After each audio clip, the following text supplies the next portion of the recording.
The Art of Money Getting by P.T. Barnum. P.T. Barnum, the legendary entertainer and co-founder of the Barnum and Bailey Circus, was not just a successful businessman, but a philanthropist and writer as well. This short pamphlet-length work distills Barnum's advice on achieving success and wealth in his own words. Introduction. In the United States, where we have more land than people, it is not at all difficult for persons in good health to make money. In this comparatively new field, there are so many avenues of success open, so many vocations which are not crowded, that any person of either sex who is willing, at least for the time being, to engage in any respectable occupation that offers, may find lucrative employment. Those who really desire to attain an independence have only to set their minds upon it and adopt the proper means, as they do in regard to any other object which they wish to accomplish, and the thing is easily done. But, however easy it may be found to make money, I have no doubt many of my hearers will agree it is the most difficult thing in the world to keep it. The road to wealth is, as Dr. Franklin truly says, as plain as the road to the mill. It consists simply in expending less than we earn. That seems to be a very simple problem. Mr. Micawber, one of those happy creations of the genial Dickens, puts this case in a strong light when he says that to have an annual income of £20 per annum and spend £20.06 is to be the most miserable of men, whereas to have an income of only £20 and spend but £19.06 is to be the happiest of mortals. Many of my readers may say, "We understand this. This is economy, and we know economy is wealth. We know we can't eat our cake and keep it also." Yet, I beg to say that perhaps more cases of failure arise from mistakes on this point than almost any other. The fact is, many people think they understand economy when they really do not. True economy is misapprehended, and people go through life without properly comprehending what that principle is. One says, "I have an income of so much, and here is my neighbor who has the same. Yet every year he gets something ahead and I fall short. Why is it? I know all about economy." He thinks he does, but he does not. There are men who think that economy consists in saving cheese parings and candle ends, and cutting off 2 pence from the laundress bill, and doing all sorts of little, mean, dirty things. Economy is not meanness. The misfortune is, also, that this class of persons let their economy apply in only one direction. They fancy they are so wonderfully economical in saving a halfpenny where they ought to spend 2 pence, that they think they can afford to squander in other directions. A few years ago, before kerosene oil was discovered or thought of, one might stop overnight at almost any farmer's house in the agricultural districts and get a very good supper. But after supper, he might attempt to read in the sitting room and would find it impossible with the inefficient light of one candle. The hostess, seeing his dilemma, would say, "It is rather difficult to read here evenings. The proverb says you must have a ship at sea in order to be able to burn 2 candles at once. We never have an extra candle except on extra occasions." These extra occasions occur perhaps twice a year. In this way, the good woman saves $5, $6, or $10 in that time, but the information which might be derived from having the extra light would, of course, far outweigh a ton of candles. But the trouble does not end here. Feeling that she is so economical in tallow candles, she thinks she can afford to go frequently to the village and spend $20 or $30 for ribbons and furbelows, many of which are not necessary. This false connote may frequently be seen in men of business, and in those instances it often runs to writing paper. You find good businessmen who save all the old envelopes and scraps and would not tear a new sheet of paper if they could avoid it for the world. This is all very well, They may in this way save $5 or $10 a year, but being so economical, only in note paper, they think they can afford to waste time, to have expensive parties, and to drive their carriages.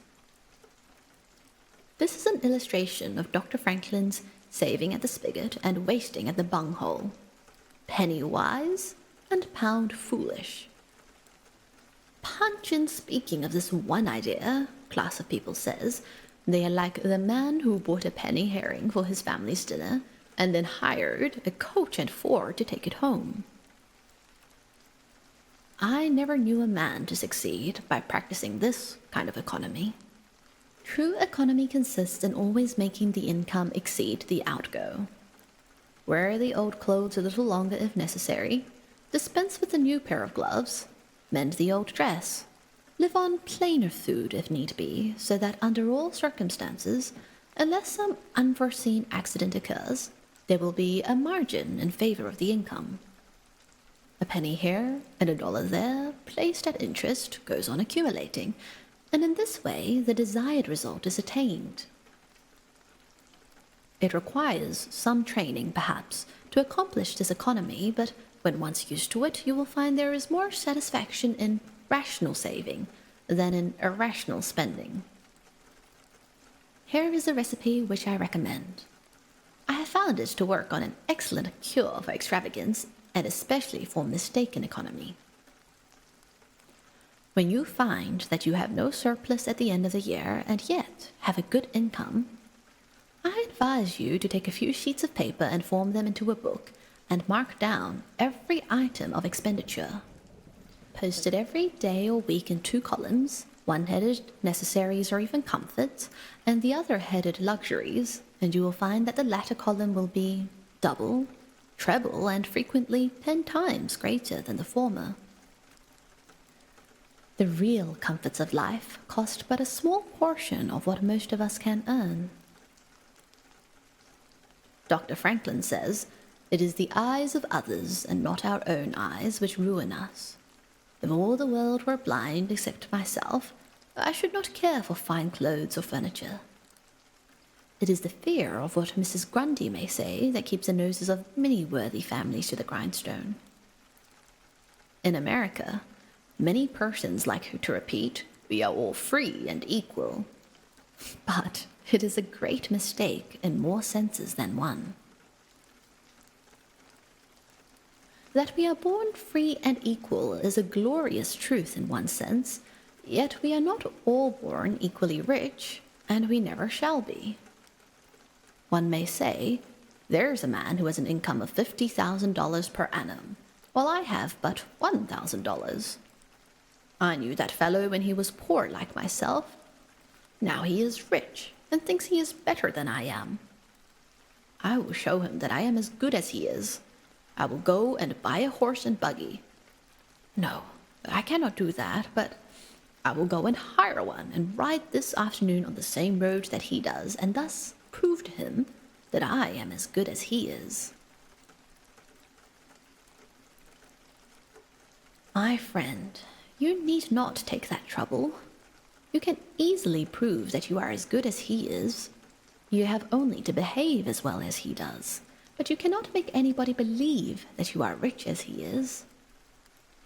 Besides, if you put on these airs and waste your time and spend your money, your poor wife will be obliged to scrub her fingers off at home and buy her tea 2 ounces at a time, and everything else in proportion, in order that you may keep up appearances, and after all, deceive nobody. On the other hand, Mrs. Smith may say that her next-door neighbor married Johnson for his money, and everybody says so. She has a nice $1,000 camel's hair shawl, and she will make Smith get her an imitation one, and she will sit in a pew right next to her neighbor in church, in order to prove that she is her equal. My good woman, you will not get ahead in the world if your vanity and envy thus take the lead. In this country, where we believe the majority ought to rule, we ignore that principle in regard to fashion and let a handful of people calling themselves the aristocracy, run up a false standard of perfection, and in endeavoring to rise up to that standard, we constantly keep ourselves poor, all the time digging away for the sake of outside appearances. How much wiser to be a law unto ourselves and say, we will regulate our outgo by our income and lay up something for a rainy day. People ought to be as sensible on the subject of money getting as on any other subject. Like causes produces like effects. You cannot accumulate a fortune by taking the road that leads to poverty. It needs no prophet to tell us that those who live fully up to their means, without any thought of a reversion in this life, can never attain pecuniary independence. Men and women accustomed to gratify every whim and caprice will find it hard, at first, to cut down their various unnecessary expenses, and will feel it to a great self-denial to live in a smaller house than they have ever been accustomed to, with less expensive furniture, less company, less costly clothing, fewer servants, a less number of balls, parties, theatre-goings, carriage ridings, pleasure excursions, cigar smokings, liquor drinkings, and other extravagances.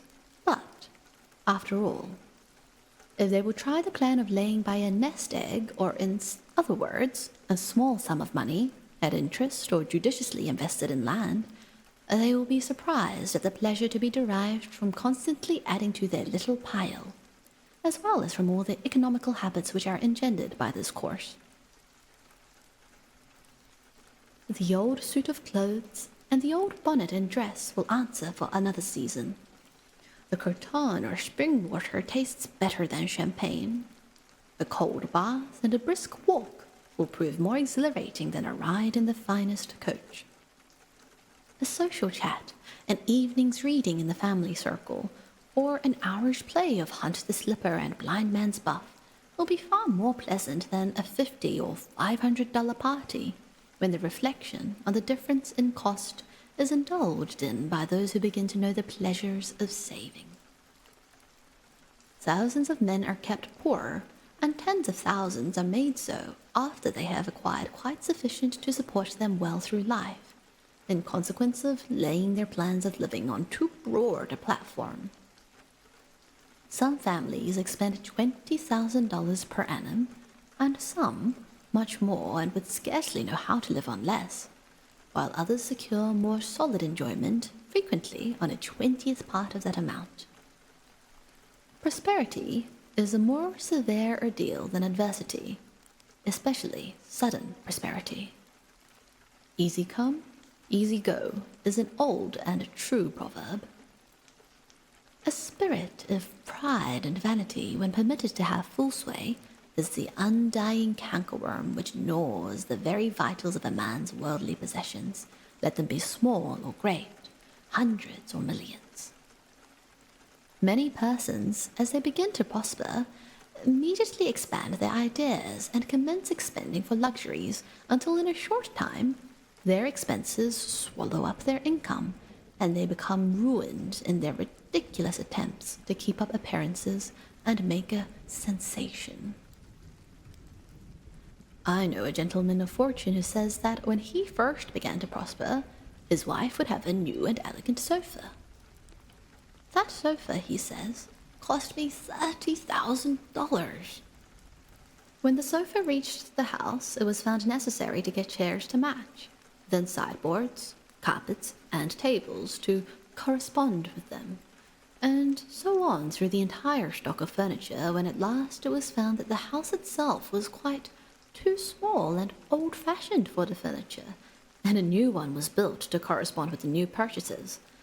Thus, added my friend, summing up an outlay of $30,000 caused by that single sofa, and saddling on me in the shape of servants, equipage, and the necessary expenses attendant upon keeping up a fine establishment, a yearly outlay of $11,000, and a tight pinch at that, whereas 10 years ago we lived with much more real comfort, because with much less care on as many hundreds.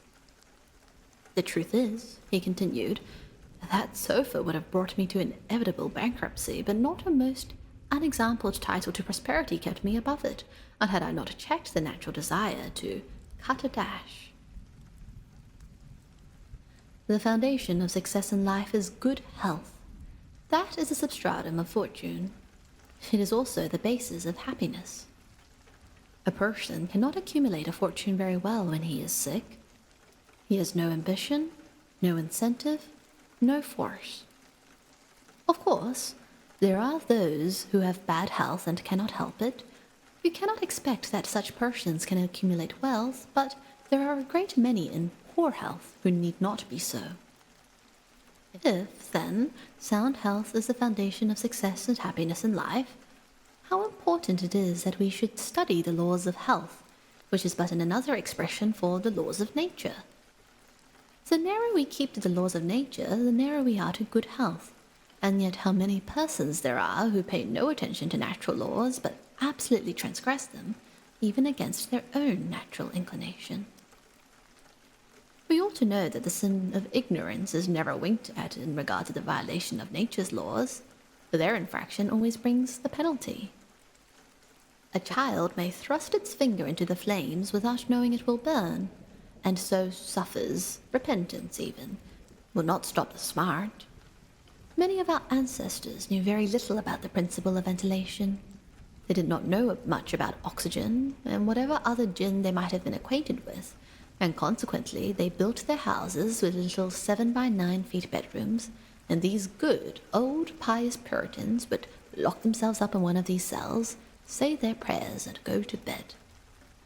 In the morning, they would devoutly return thanks for the preservation of their lives during the night, and nobody had better reason to be thankful. Probably some big crack in the window or in the door let in a little fresh air, and thus saved them. Many persons knowingly violate the laws of nature against their better impulses for the sake of fashion. For instance, there is one thing that nothing living except a vile worm ever naturally loved, and that is tobacco. Yet, how many persons there are who deliberately train an unnatural appetite and overcome this implanted aversion for tobacco to such a degree that they get to love it. They have got hold of a poisonous, filthy weed, or rather that takes a firm hold of them. Here are married men who run about spitting tobacco juice on the carpet and floors, and sometimes even upon their wives besides. They do not kick their wives out of doors like drunken men, but their wives, I have no doubt, often wish they were outside of the house. Another perilous feature is that this artificial appetite, like jealousy, grows by what it feeds on. When you love that which is unnatural, a stronger appetite is created for the hurtful thing than the natural desire for what is harmless. There is an old proverb which says that habit is second nature, but an artificial habit is stronger than nature. Take, for instance, an old tobacco chewer. His love for the quid is stronger than his love for any particular kind of food. He can give up roast beef easier than give up the weed. Young lads regret that they are not men. They would like to go to bed boys and wake up men, and to accomplish this they copy the bad habits of their seniors. Little Tommy and Johnny see their fathers or uncles smoke a pipe, and they say, "If I could only do that, I would be a man too. Uncle John has gone out and left his pipe of tobacco. Let us try it." They take a match and light it and then puff away. "Will we learn to smoke? Do you like it, Johnny?" That lad dolefully replies, "Not very much, it tastes bitter." By and by he grows pale. But he persists, and he soon offers up a sacrifice on the altar of fashion. But the boys stick to it and persevere until at last they conquer their natural appetites and become the victims of acquired tastes. I speak by the book, for I have noticed its effects on myself, having gone so far as to smoke 10 or 15 cigars a day, although I have not used a weed during the last 14 years and never shall again. The more a man smokes, the more he craves smoking. The last cigar smoked simply excites the desire for another, and so on incessantly. Take the tobacco chewer. In the morning when he gets up, he puts a quid in his mouth and keeps it there all day, never taking it out except to exchange it for a fresh one, or when he is going to eat. Oh, yes, at intervals during the day and evening, many a chewer takes out the quid and holds it in his hand, long enough to take a drink, and then pop it goes back again. This simply proves that the appetite for rum is even stronger than that for tobacco. When the tobacco chewer goes to your country seat and you show him your grapery and fruit house and the beauties of your garden, when you offer him some fresh, ripe fruit and say, "My friend, I have got here the most delicious apples and pears and peaches and apricots. I have imported them from Spain, France, and Italy. Just see those luscious grapes. There is nothing more delicious nor more healthy than ripe fruit. So help yourself. I want to see you delight yourself with these things." He will roll the dear quid under his tongue and answer, "No, I thank you. I've got tobacco in my mouth." His palate has become narcotized by the noxious weed, and he has lost, in a great measure, the delicate and enviable taste for fruits. This shows what expensive, useless, and injurious habits men will get into. I speak from experience. I have smoked until I trembled like an aspen leaf, the blood rushed to my head, and I had a palpitation of the heart which I thought was heart disease till I was almost killed with fright. When I consulted my physician, he said, "Break off tobacco using." Well, I was not only injuring my health and spending a great deal of money, but I was setting a bad example. I obeyed his counsel. No young man in the world ever looked so beautiful as he thought he did, behind a 15-cent cigar or a meerschaum. These remarks apply with tenfold force to the use of intoxicating drinks. To make money requires a clear brain. A man has got to see that 2 and 2 make 4. He must lay all his plans with reflection and forethought, and closely examine all the details and the ins and outs of the business. As no man can succeed in business unless he has a brain to enable him to lay his plans, and reason to guide him in their execution. So, no matter how bountifully a man may be blessed with intelligence, if the brain is muddled and his judgment warped by intoxicating drinks, it is impossible for him to carry on business successfully. How many good opportunities have passed, never to return, while a man was sipping a social glass with his friend? How many foolish bargains have been made under the influence of the divine, which temporarily makes its victim think he is rich? How many important chances have been put off until tomorrow, and then forever, because the wine cup has thrown the system into a state of lassitude, neutralizing the energies so essential to success in business? Verily, wine is a mocker. The use of intoxicating drinks as a beverage is as much an infatuation as is the smoking of opium by the Chinese, and the former is quite as destructive to the success of the businessman as the latter. It is an unmitigated evil, utterly indefensible in the light of philosophy, religion, or good sense. It is the parent of nearly every other evil in our country. The art of money-getting, or golden rules for making money. Don't mistake your vocation. The safest plan and the one most sure of success for the young man starting in life is to select a vocation which is most congenial to his tastes. Parents and guardians are often quite too negligent in regard to this. It is very common for a father to say, for example, "I have 5 boys.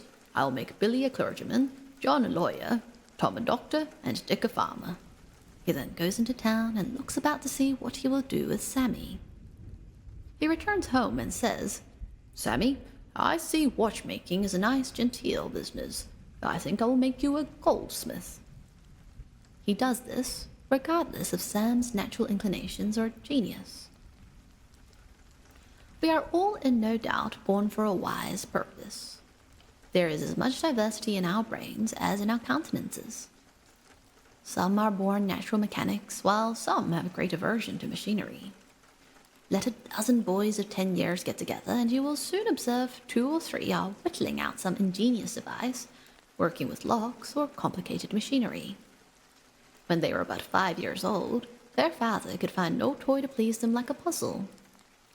They are natural mechanics, but the other 8 or 9 boys have different aptitudes. I belong to the latter class. I never had the slightest love for mechanism. On the contrary, I have a sort of abhorrence for complicated machinery. I never had ingenuity enough to whittle a cider tap so it would not leak.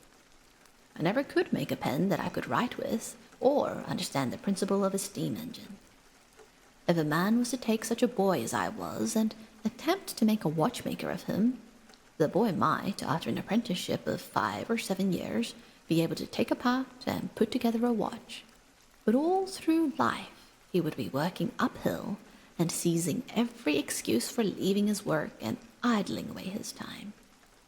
Watchmaking is repulsive to him. Unless a man enters upon the vocation intended for him by nature and best suited to his peculiar genius, he cannot succeed.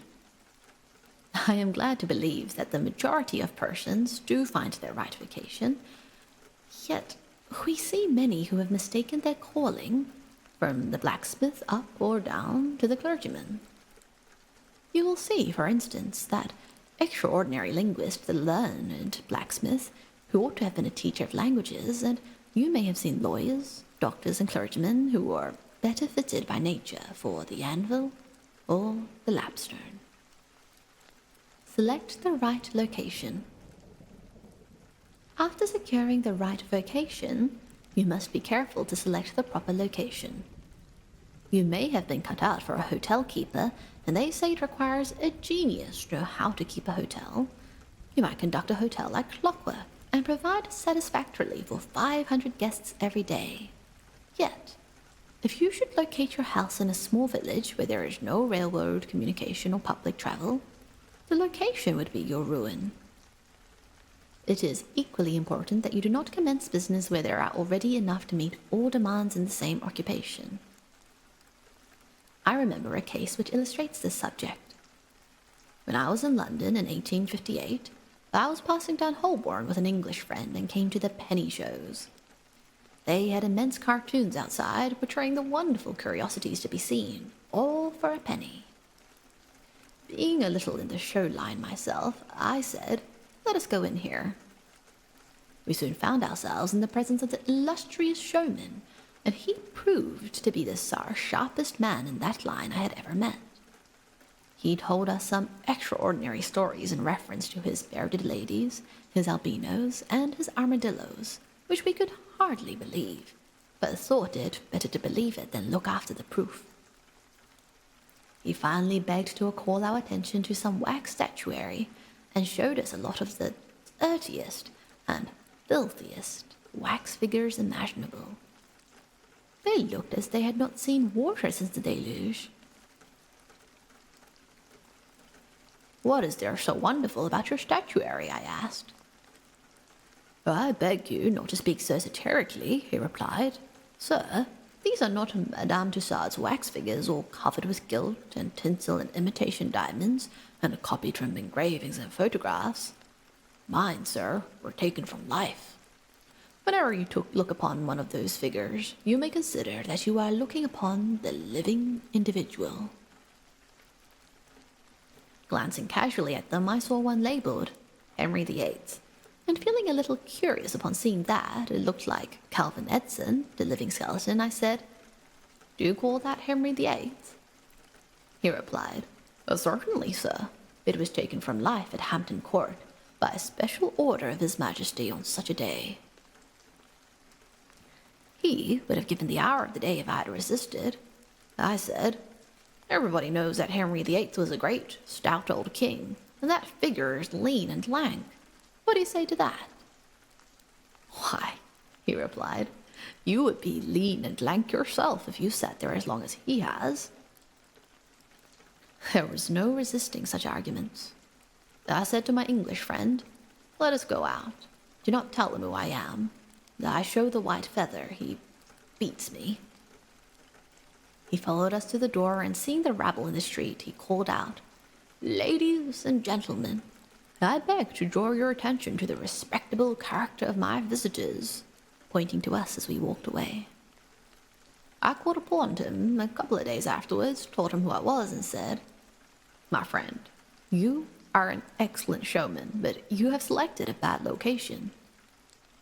He replied, "This is true, sir. I feel that all my talents are thrown away, but what can I do?" "You can go to America," I replied.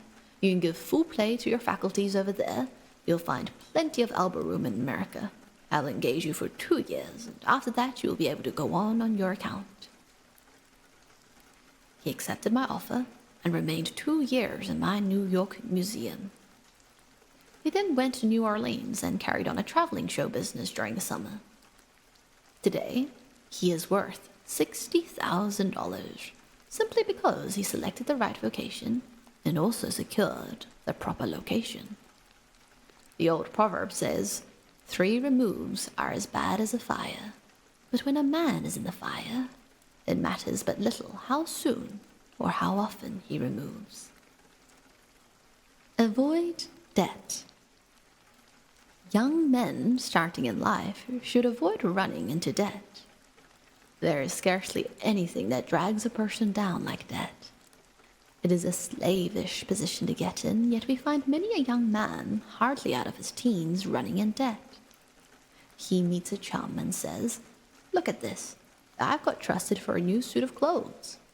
He seems to look upon the clothes as so much given to him. Well, it frequently is so, but if he succeeds in paying and then gets trusted again, he is adopting a habit that will keep him in poverty through life. Debt robs a man of his self-respect and makes him almost despise himself. Grunting and groaning and working for what he has eaten up or worn out, and now, when he is called upon to pay up, he has nothing to show for his money. This is properly termed working for a dead horse. I do not speak of merchants buying and selling on credit, or of those who buy on credit in order to turn the purchase to a profit. The old Quaker said to his farmer son, "John, never get trusted, but if thee gets trusted for anything, let it be for manure, because that will help thee pay it back again." Mr. Beecher advised young men to get in debt if they could do it to a small amount in the purchase of land in the country districts.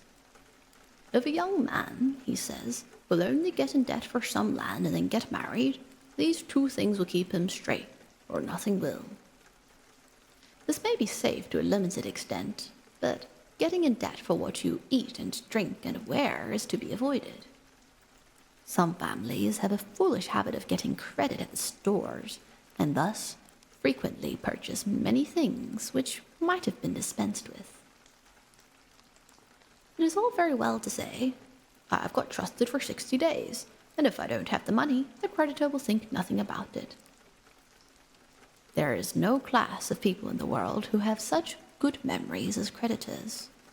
When the 60 days run out, you will have to pay. If you do not pay, you will break your promise and probably resort to a falsehood. You may make some excuse or get in debt elsewhere to pay it. That involves you the deeper. A good-looking, lazy young fellow was the apprentice boy Horatio. His employer said, "Horatio, did you ever see a snail?" "I think I have," he drawled out. "You must have met him then, for I am sure you never overtook one," said the boss. "Your creditor will meet you or overtake you and say, 'Now, my young friend, you agreed to pay me and you have not done it. You must give me your note.' You give the note on interest, and it commences working against you. It is a dead horse. Then the creditor goes to bed at night and wakes up in the morning better off than when he had retired to bed, because his interest has increased during the night, but you grow poorer while you are sleeping, for the interest is accumulating against you.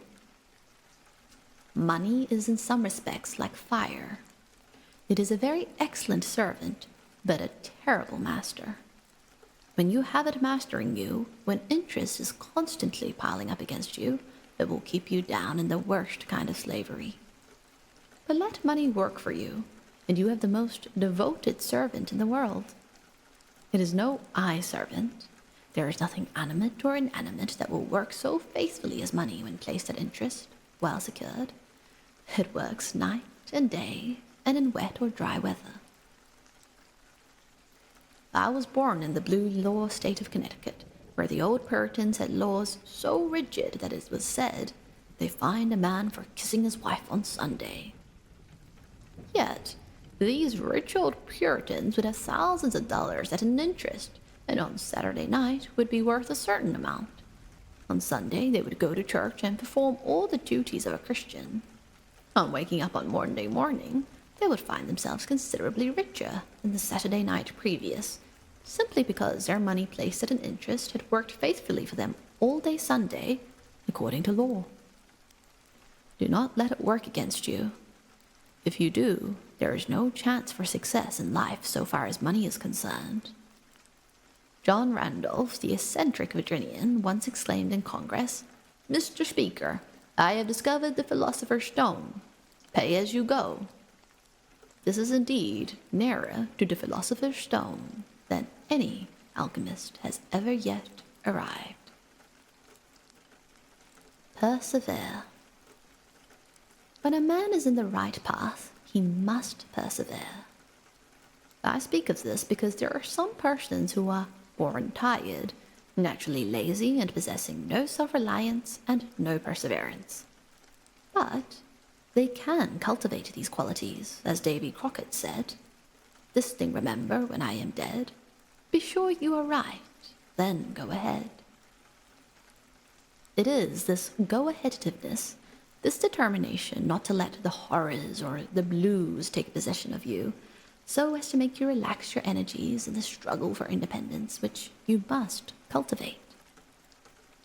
How many have almost reached the goal of their ambition, but losing faith in themselves have relaxed their energies, and the golden prize has been lost forever.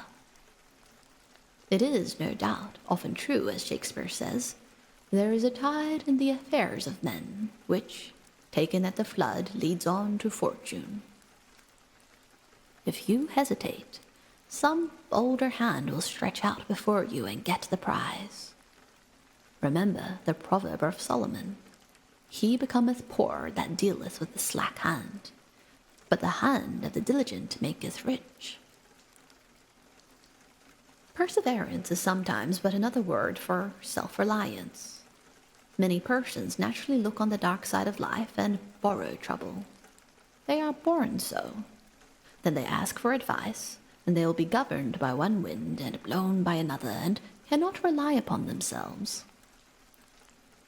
Until you can get so that you can rely upon yourself, you need not expect to succeed.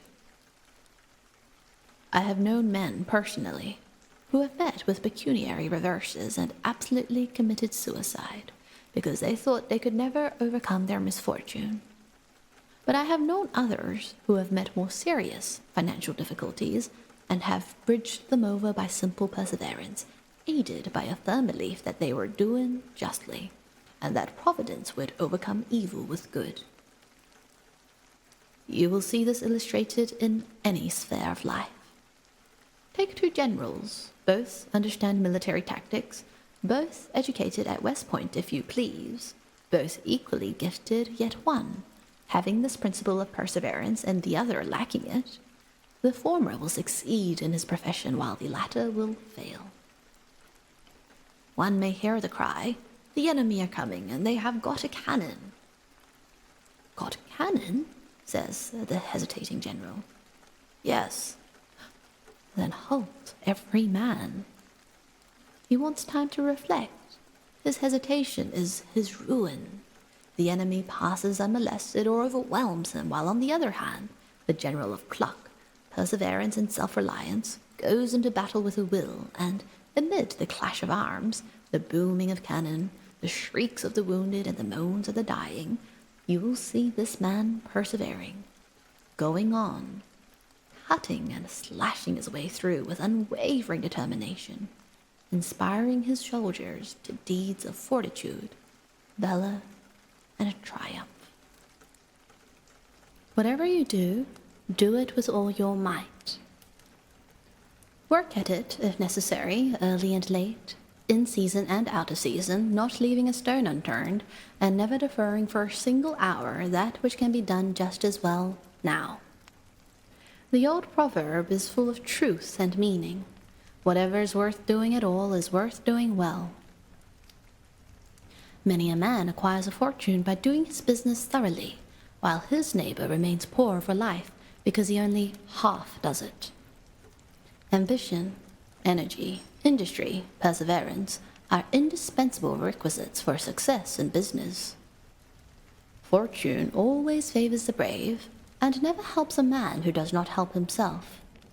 It won't do to spend your time like Mr. ᴛɪᴍᴏᴏ in waiting for something to turn up. To such men, one of two things usually turns up: the poorhouse or the jail, for idleness breeds bad habits and it clothes a man in rags. The poor spendthrift vagabond says to a rich man, "I have discovered there is enough money in the world for all of us if it was equally divided. This must be done, and we shall all be happy together." "But," was the response, "if everybody was like you, it would be spent in 2 months, and what would you do then?" "Oh, divide again. Keep dividing, of course." I was recently reading in a London paper an account of a like philosophic pauper who was kicked out of a cheap boarding house because he could not pay his bill. But he had a roll of papers sticking out of his coat pocket, which upon examination proved to be his plan for paying off the national debt of England without the aid of a penny. People have got to do as Cromwell said, not only trust in Providence, but keep the powder dry. Do your part of the work, or you cannot succeed. Muhammad, one night, while encamping in the desert, overheard one of his fatigued followers remark, "I will loose my camel and trust it to God." "No, no, not so," said the Prophet. "Tie thy camel and trust it to God. Do all you can for yourselves, and then trust to Providence or luck, or whatever you please to call it, for the rest." Depend upon your own personal exertions. The eye of the employer is often worth more than the hands of a dozen employees. In the nature of things, an agent cannot be so faithful to his employer as to himself. Many who are employers will call to mind instances where the best employees have overlooked important points which could not have escaped their own observation as a proprietor. No man has a right to expect to succeed in life unless he understands his business, and nobody can understand his business thoroughly unless he learns it by personal application and experience. A man may be a manufacturer. He has got to learn the many details of his business personally. He will learn something every day, and he will find he will make mistakes nearly every day. And these very mistakes are helps to him in the way of experience if he but heeds them. He will be like the Yankee tin peddler who, having been cheated as to quality in the purchase of his merchandise, said, "All right, there's a little information to be gained every day. I will never be cheated in that way again." Thus, a man buys his experience, and it is the best kind if not purchased at too dear a rate. I hold that every man should, like Cuvier, the French naturalist, thoroughly know his business. So proficient was he in the study of natural history that you might bring to him the bone, or even a section of a bone of an animal which he had never seen, described, and reasoning from analogy, he would be able to draw a picture of the object from which the bone had been taken. On one occasion, his students attempted to deceive him. They rolled one of their number in a cowskin and put him under the professor's table as a new specimen.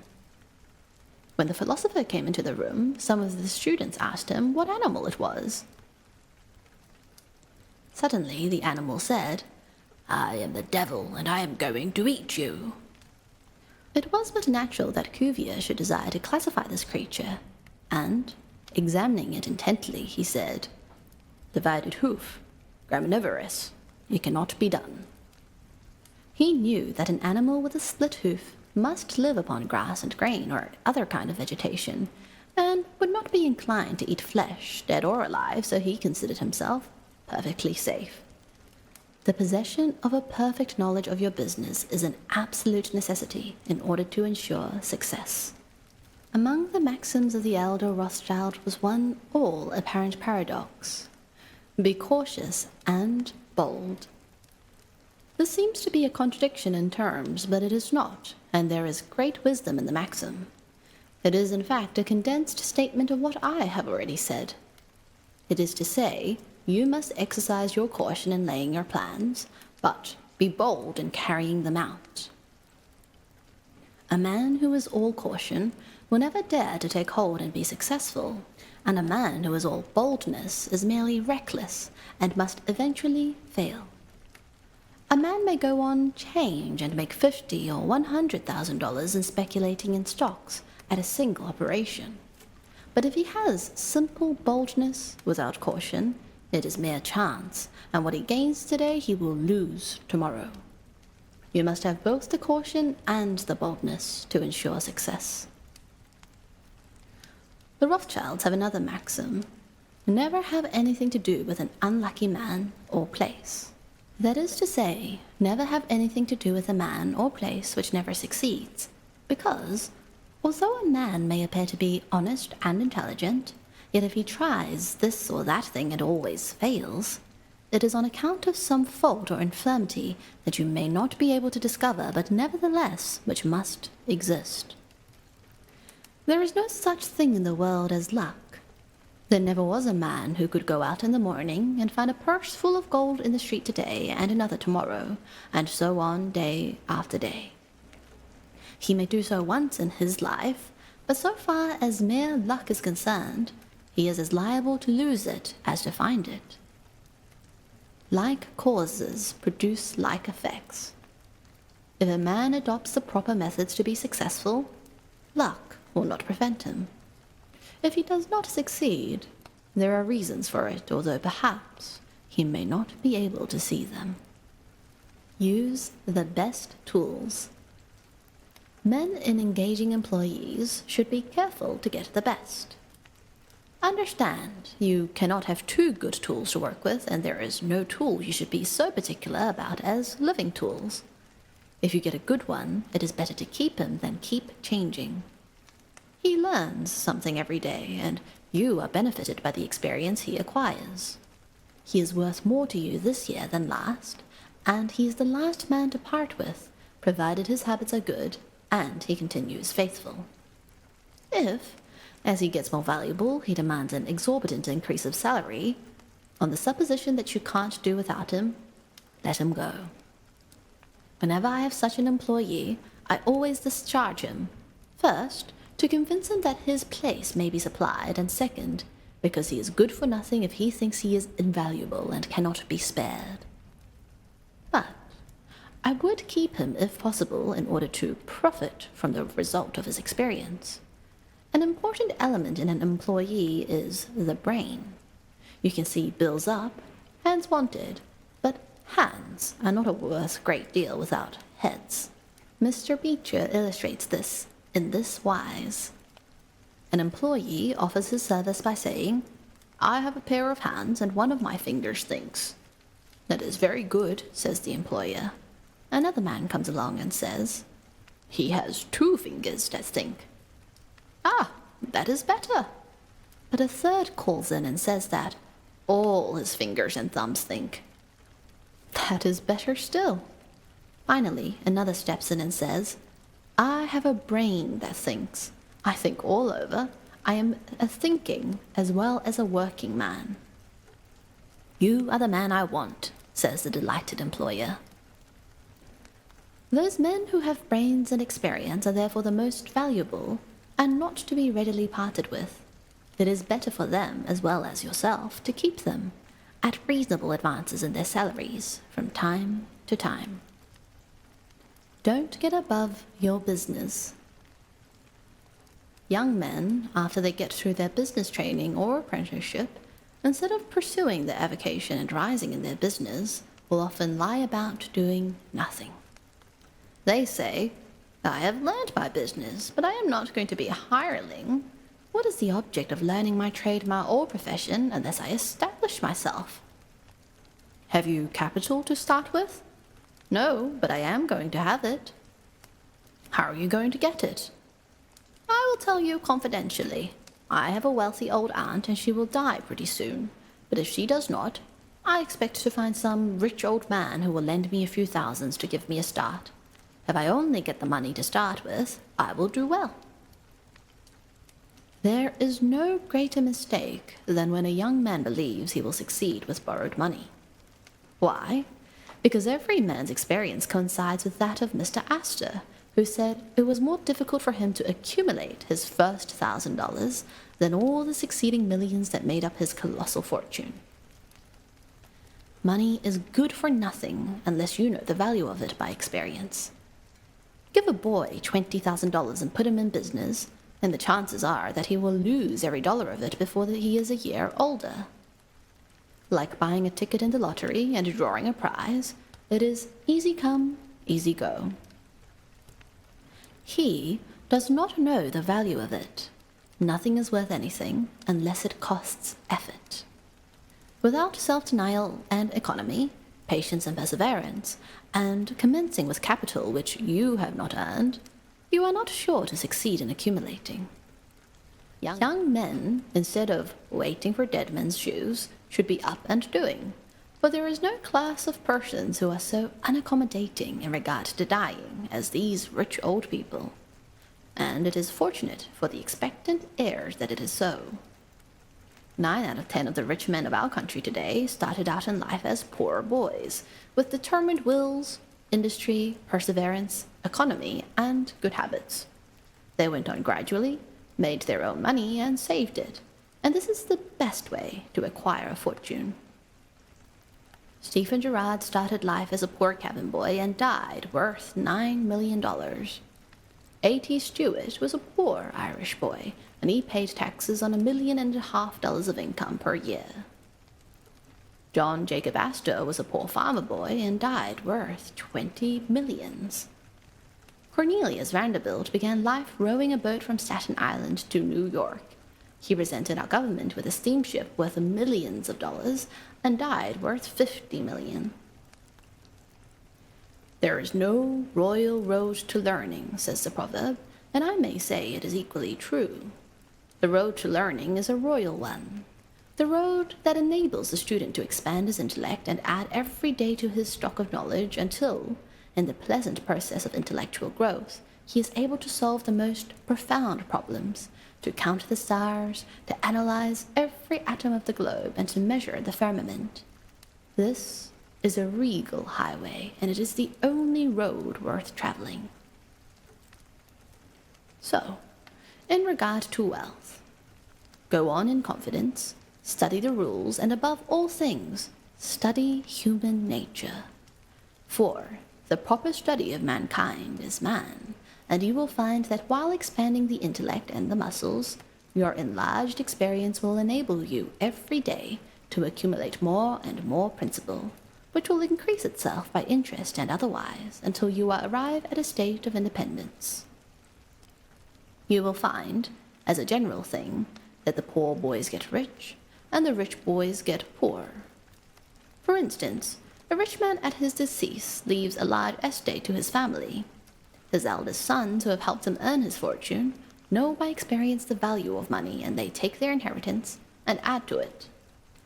The separate portions of the young children are placed at interest, and the little fellows are patted on the head and told 12 times a day, "You are rich. You will never have to work. You can always have whatever you wish, for you were born with a golden spoon in your mouth." The young heir soon finds out what this means. He has the finest dresses and playthings. He is crammed with sugar candies and almost killed with kindness, and he passes from school to school, petted and flattered. He becomes arrogant and self-conceited, abuses his teachers, and carries everything with a high hand. He knows nothing of the real value of money, having never earned any, but he knows all about the golden spoon business. At college, he invites his poorer fellow students to his room, where he wines and dines them. He is cajoled and caressed, and called a glorious good fellow because he is so lavish of his money. He gives his game suppers, drives his fast horses, invites his chums to fetes and parties, determined to have lots of good times. He spends the night in frolics and debauchery, and lays off his companions with the familiar song, "We won't go home till morning." He gets them to join him in pulling down signs, taking gates from their hinges, and throwing them into backyards and horse ponds. If the police arrest them, he knocks them down, is taken to the lockup, and joyfully foots the bills. "Ah, my boys," he cries, "what is the use of being rich if you can't enjoy yourself?" He might more truly say, if you can't make a fool of yourself, but he is fast, hates slow things, and doesn't see it. Young men loaded down with other people's money are almost sure to lose all they inherit, and they acquire all sorts of bad habits which, in the majority of cases, ruin them in health, purse, and character. In this country, one generation follows another, and the poor of today are rich in the next generation, or the third. Their experience leads them on, and they become rich, and they leave vast riches to their young children. These children, having been reared in luxury, are inexperienced and get poor, and after long experience, another generation comes on and gathers up riches again in turn. And thus, history repeats itself, and happy is he who, by listening to the experience of others, avoids the rocks and shoals on which so many have been wrecked. In England, the business makes the man. If a man in that country is a mechanic or a working man, he is not recognized as a gentleman. On the occasion of my first appearance before Queen Victoria, the Duke of Wellington asked me what sphere in life General Tom Thumb's parents were in. "His father is a carpenter," I replied. "Oh, I had heard he was a gentleman," was the response of His Grace. In this republican country, the man makes a business. No matter whether he is a blacksmith, a shoemaker, a farmer, banker, or lawyer, so long as his business is legitimate, he may be a gentleman. So any legitimate business is a double blessing. It helps the man engaged in it, and it also helps others. The farmer supports his own family, but he also benefits the merchant or mechanic who needs the products of his farm. The tailor not only makes a living by his trade, but he also benefits the farmer, the clergyman, and others who cannot make their own clothing. But all these classes often may be gentlemen. The great ambition should be to excel all others engaged in the same occupation. The college student who was about graduating said to an old lawyer, "I have not yet decided which profession I will follow. Is your profession full?" "The basement is much crowded, but there is plenty of room upstairs," was the witty and truthful reply. No profession, trade, or calling is overcrowded in the upper story.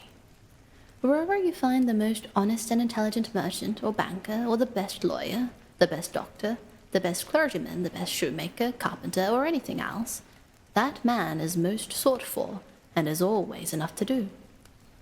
As a nation, Americans are too superficial.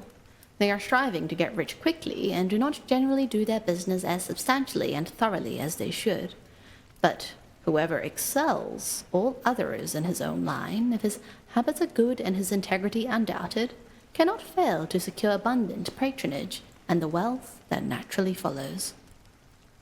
Let your motto then always be Excelsior, for by living up to it, there is no such word as fail. Learn something useful.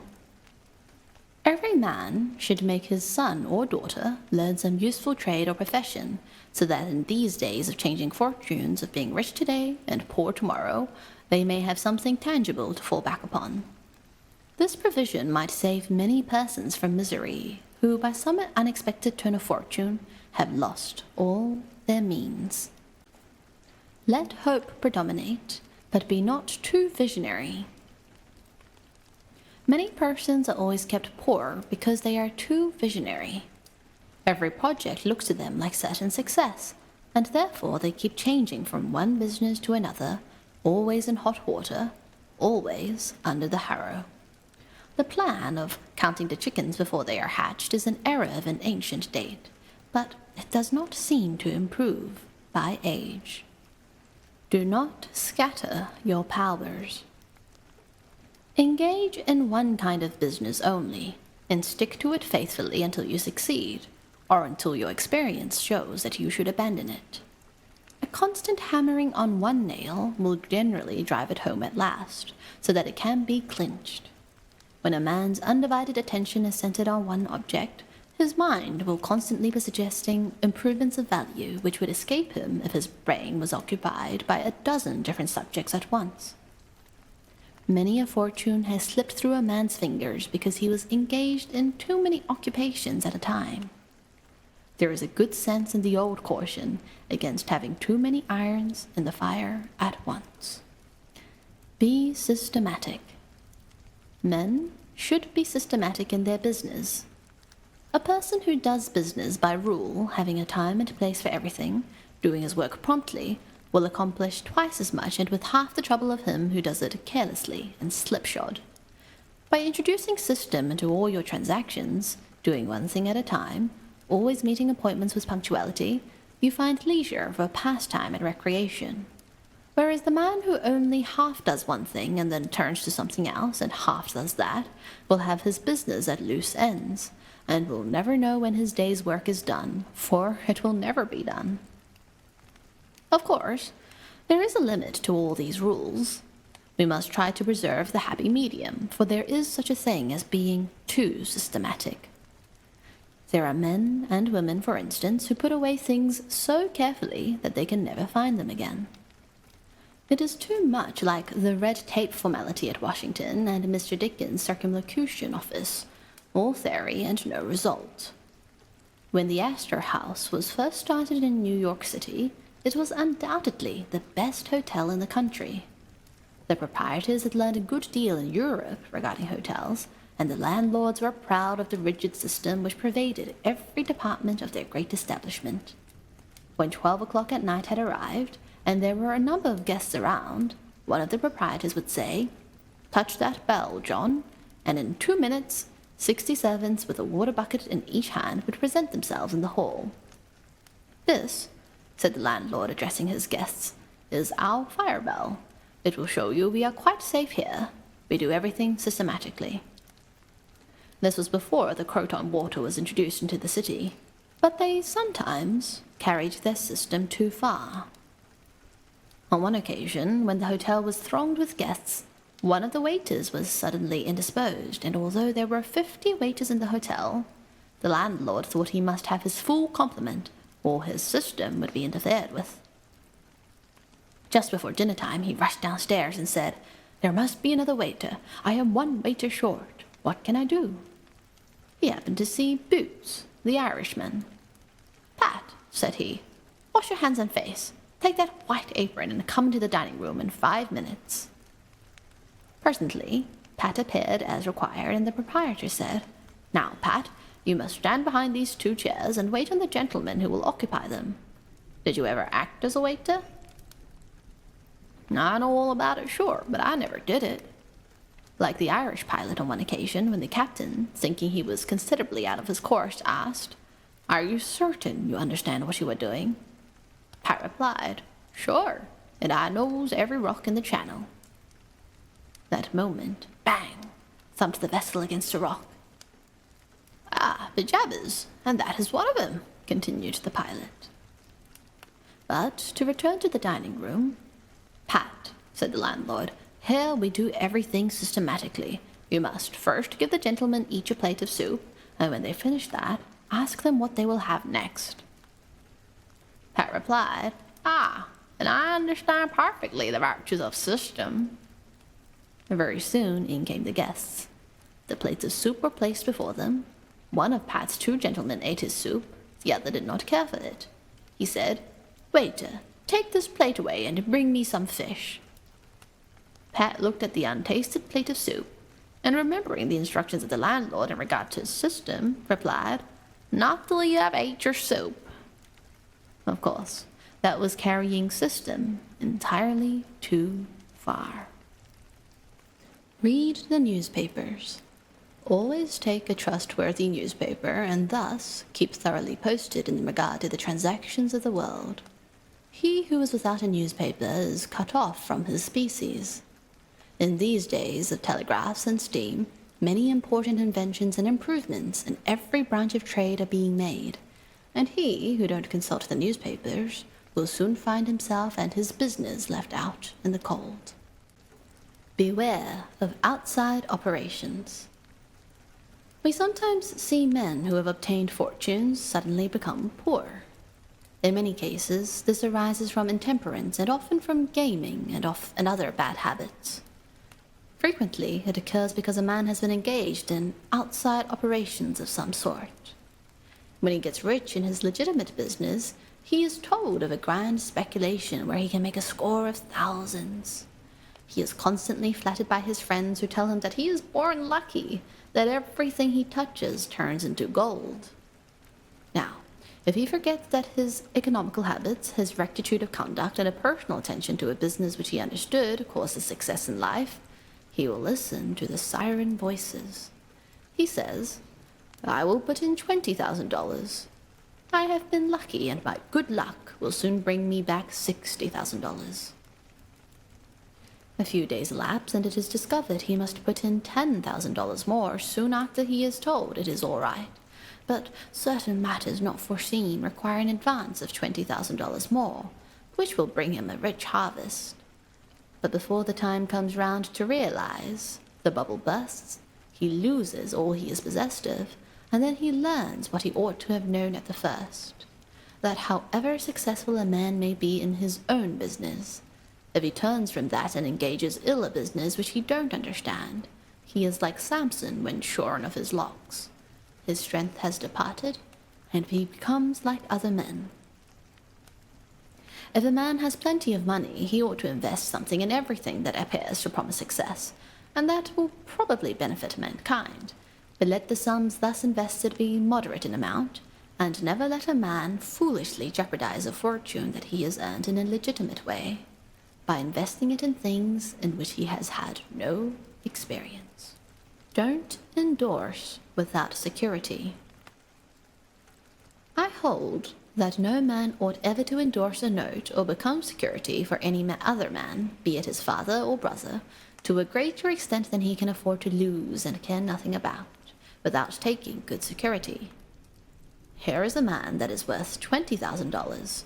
He is doing a thriving manufacturing or mercantile trade. You are retired and living on your money.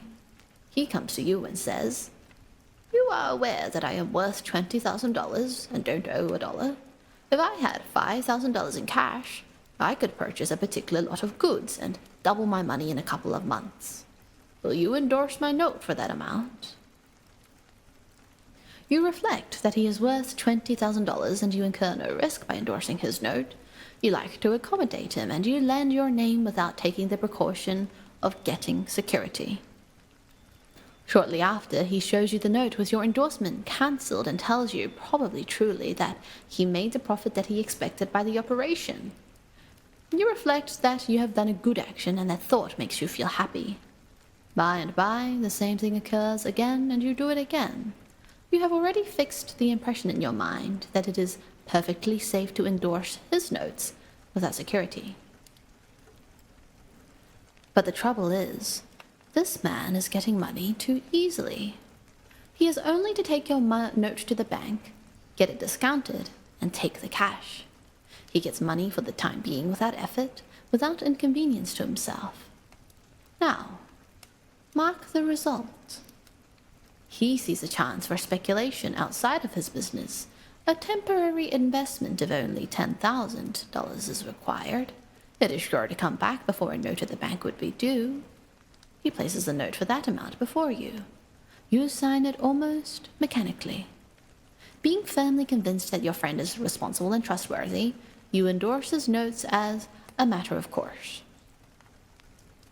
Unfortunately, The speculation does not come to a head quite so soon as was expected, and another $10,000 note must be discounted to take up the last one when due. Before this note matures, the speculation has proved an utter failure, and all the money is lost. Does the loser tell his friend, the endorser, that he has lost half of his fortune? Not at all. He don't even mention that he has speculated at all. But he has got excited. The spirit of speculation has seized him. He sees others making large sums in this way. We seldom hear of the losers. And, like other speculators, he looks for his money where he loses it. He tries again. Endorsing notes has become chronic with you, and at every loss he gets your signature for whatever amount he wants. Finally, you discover your friend has lost all of his property and all of yours. You are overwhelmed with astonishment and grief, and you say, "It is a hard thing. My friend here has ruined me." But you should add, "I have also ruined him." If you had said in the first place, "I will accommodate you, but I never endorse without taking ample security," he could not have gone beyond the length of his tether, and he would never have been tempted away from his legitimate business. It is a very dangerous thing, therefore, at any time, to let people get possession of money too easily. It tempts them to hazardous speculations, if nothing more. Solomon truly said, "He that hateth, suretyship is sure." So, with a young man starting in business, let him understand the value of money by earning it. When he does understand its value, then grease the wheels a little in helping him to start business. But remember, men who get money with too great facility cannot usually succeed. You must get the first dollars by hard knocks and at some sacrifice in order to appreciate the value of those dollars. Advertise your business. We all depend more or less upon the public for our support. We all trade with the public: lawyers, doctors, shoemakers, artists, blacksmiths, showmen, opera stagers, railroad presidents, and college professors. Those who deal with the public must be careful that their goods are valuable, that they are genuine, and will give satisfaction. When you get an article which you know is going to please your customers, and that when they have tried it, they will feel they have got their money's worth, then let the fact be known that you have got it. Be careful to advertise it in some shape or other, because it is evident that if a man has ever so good an article for sale, and nobody knows it, it will bring him no return. In a country like this, where nearly everybody reads, and where newspapers are issued and circulated in editions of 5,000 to 200,000, it would be very unwise if this channel was not taken advantage of to reach the public in advertising. A newspaper goes into the family and is read by wife and children, as well as the head of the home. Hence, hundreds and thousands of people may read your advertisement while you are attending to your routine business. Many perhaps read it while you are asleep. The whole philosophy of life is first sow, then reap. That is the way the farmer does. He plants his potatoes and corn and sows his grain, and then goes about something else, and the time comes when he reaps. But he never reaps first and sows afterwards. This principle applies to all kinds of business, and to nothing more eminently than to advertising. If a man has a genuine article, there is no way in which he can reap more advantageously than by sowing to the public in this way. He must, of course, have a really good article, and one which will please his customers. Anything spurious will not succeed permanently, because the public is wiser than many imagine. Men and women are selfish, and we all prefer purchasing where we can get the most for our money, and we try to find out where we can surely do so. You may advertise a spurious article and induce many people to call and buy at once, but they will denounce you as an impostor and swindler, and your business will gradually die out and leave you poor. This is right. Few people can safely depend upon chance custom. We all need to have your customers return and purchase again. A man said to me, I have tried advertising and did not succeed. Yet I have a good article. I replied, My friend, there may be exceptions to a general rule, but how do you advertise? I put it in a weekly newspaper 3 times and paid $1.50 for it. I replied, Sir, advertising is like learning. A little is a dangerous thing. A French writer says that the reader of a newspaper does not see the first mention of an ordinary advertisement. The second insertion he sees, but he does not read. The third insertion he reads. The fourth insertion he looks at the price. The fifth insertion he speaks of it to his wife. The sixth insertion he is ready to purchase, and the seventh insertion he purchases. Your object in advertising is to make the public understand what you have got to sell. And if you have not the pluck to keep advertising until you have imparted that information, all the money you have spent is lost. You are like the fellow who told the gentleman if he would give him 10 cents, it would save him $1. How can I help you so much with so small a sum? Asked the gentleman in surprise. I started out this morning, hiccuped the fellow, with the full determination to get drunk, and I have spent my only $1 to accomplish the object, and it has not done it. 10 cents worth more of whiskey should do it, and in this manner I should save the $1 already expended. So, a man who advertises at all must keep it up until the public know who and what he is and what his business is, or else the money invested in advertising is lost. Some men have a peculiar genius for writing a striking advertisement, one that will arrest the attention of a reader at first sight. This fact, of course, gives the advertiser a great advantage.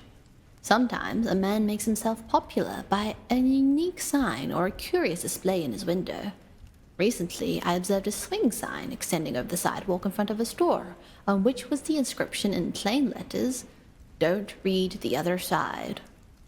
Of course I did, and so did everybody else. And I learned that the man had made all independence by first attracting the public to his business in that way, and then using his customers well afterwards. Jen the Hatter bought the first Jenny Lind ticket at auction for $225 because he knew it would be a good advertisement for him. "Who is the bidder?" said the auctioneer as he knocked down that ticket at Castle Garden. "Jen the Hatter," was the response. Here were thousands of people from the Fifth Avenue and from distant cities in the highest stations in life. "Who is Jen the Hatter?" they exclaimed. They had never heard of him before. The next morning, the newspapers and telegraph had circulated the facts from Maine to Texas, and from 5 to 10 millions of people had read that the tickets sold at an auction for Jenny Lind's first concert amounted to about $20,000, and that a single ticket was sold at $225 to Jen the Hatter. Men throughout the country involuntarily took off their hats to see if they had a Jenin hat on their heads. At a town in Iowa, it was found that in the crowd around the post office there was one man who had a Jenin hat, and he showed it in triumph, although it was worn out and not worth 2 cents. "Why," one man exclaimed, "you have a real Jenin hat. What a lucky fellow you are." Another man said, "Hang on to that hat. It will be a valuable heirloom in your family." Still, another man in the crowd who seemed to envy the possessor of this good fortune said, "Come, give us all a chance. Put it up at auction." He did so, and it was sold as a keepsake for $9.50. What was the consequence to Mr. Jenin? He sold 10,000 extra hats per annum the first 6 years. 9/10 of the purchasers bought of him, probably out of curiosity, and many of them, finding that he gave them an equivalent for their money, became his regular customers. This novel advertisement first struck their attention, and then, as he made a good article, they came again. Now, I don't say that everybody should advertise as Mr. Jenin did, but I say if a man has got goods for sale, and he don't advertise them in some way, the chances are that someday the sheriff will do it for him. Nor do I say that everybody must advertise in a newspaper or indeed use printer's ink at all. On the contrary, although that article is indispensable in the majority of cases, yet doctors and clergymen and sometimes lawyers and some others can more effectually reach the public in some other manner. But it is obvious they must be known in some way, else how could they be supported? Be polite and kind to your customers. Politeness and civility are the best capital ever invested in business. Large stores, guild signs, flaming advertisements will all prove unavailing if you or your employees treat your patrons abruptly. The truth is, the more kind and liberal a man is, the more generous will be the patronage bestowed upon him. Like begets like. The man who gives the greatest amount of goods of a corresponding quality for the least sum, still reserving for himself a profit, will generally succeed best in the long run. This brings us to the golden rule. As ye would do that men should do to you, do ye also to them. And they will do better by you than if you always treated them as if you wanted to get the most you could out of them for the least return. Men who drive sharp bargains with their customers, acting as if they never expected to see them again, will not be mistaken. They will never see them again as customers. People don't like to pay and to get kicked also.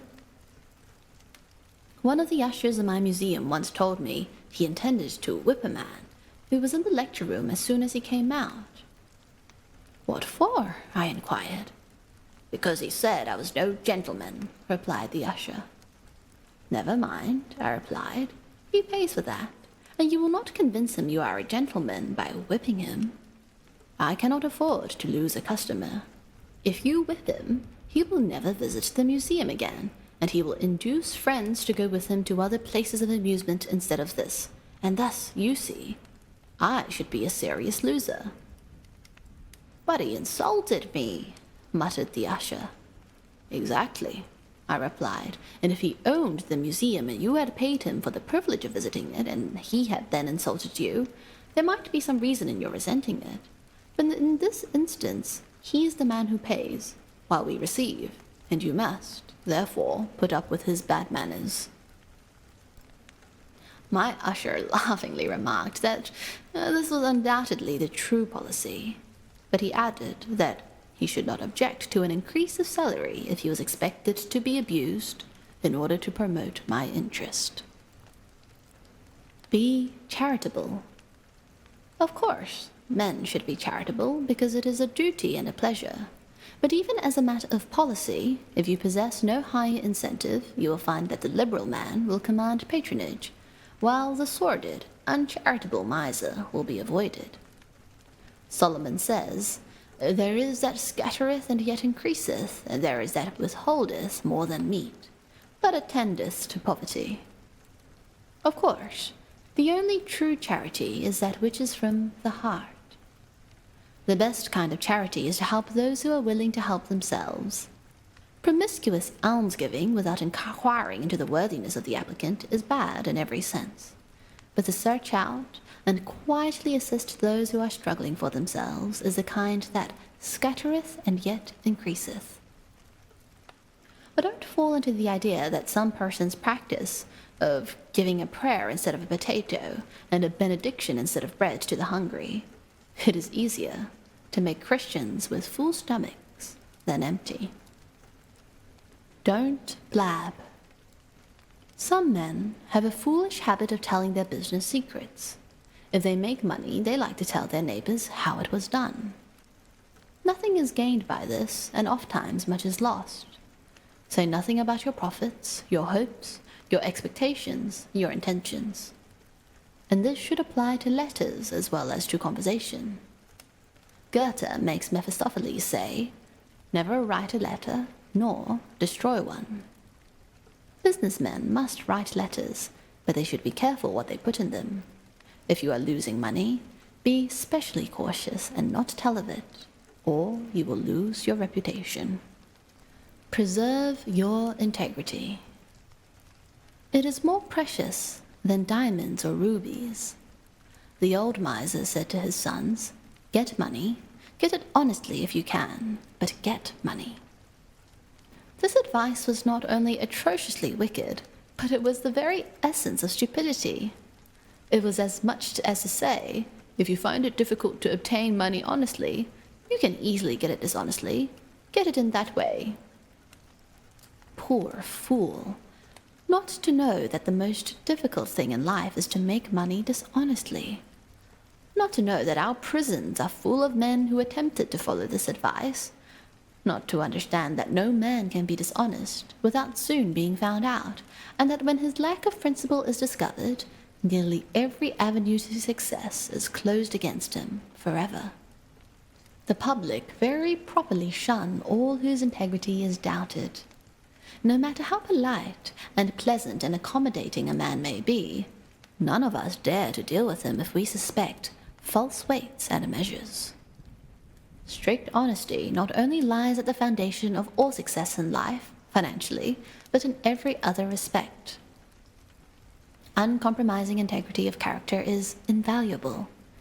It secures to its possessor a peace and joy which cannot be attained without it, which no amount of money or houses and lands can purchase. A man who is known to be strictly honest may be ever so poor, but he has the purses of all the community at his disposal, for all know that if he promises to return what he borrows, he will never disappoint them. As a mere matter of selfishness, therefore, if a man had no higher motive for being honest, all will find that the maxim of Dr. Franklin can never fail to be true, that honesty is the best policy. To get rich is not always equivalent to being successful. There are many rich poor men, while there are many others, honest and devout men and women, who have never possessed so much money as some rich persons squander in a week, but who are nevertheless really richer and happier than any man can ever be while he is a transgressor of the higher laws of his being. The inordinate love of money, no doubt, may be and is the root of all evil, but money itself, when properly used, is not only a handy thing to have in the house, but affords the gratification of blessing our race by enabling its possessor to enlarge the scope of human happiness and human influence. The desire for wealth is nearly universal, and none can say it is not laudable, provided the possessor of it accepts its responsibilities and uses it as a friend to humanity. The history of money-getting, which is commerce, is a history of civilization, and wherever trade has flourished most, there, too, have art and science produced the noblest fruits. In fact, as a general thing, money-getters are the benefactors of our race. To them, in a great measure, are we indebted for our institutions of learning and of art, our academies, colleges, and churches. It is no argument against the desire for or the possession of wealth to say that there are sometimes misers who hoard money only for the sake of hoarding, and who have no higher aspiration than to grasp everything which comes within their reach. As we have sometimes hypocrites in religion and demagogues in politics, so there are occasionally misers among money-getters. These, however, are only exceptions to the general rule. But when, in this country, we find such a nuisance and a stumbling block as a miser, we remember with gratitude that in America we have no laws of primogeniture, and that in the due course of nature the time will come when the hoarded dust will be scattered for the benefit of mankind. To all men and women, therefore, do I conscientiously say, make money honestly, and not otherwise, for Shakespeare has truly said, he that wants money, means and content, is without 3 good friends.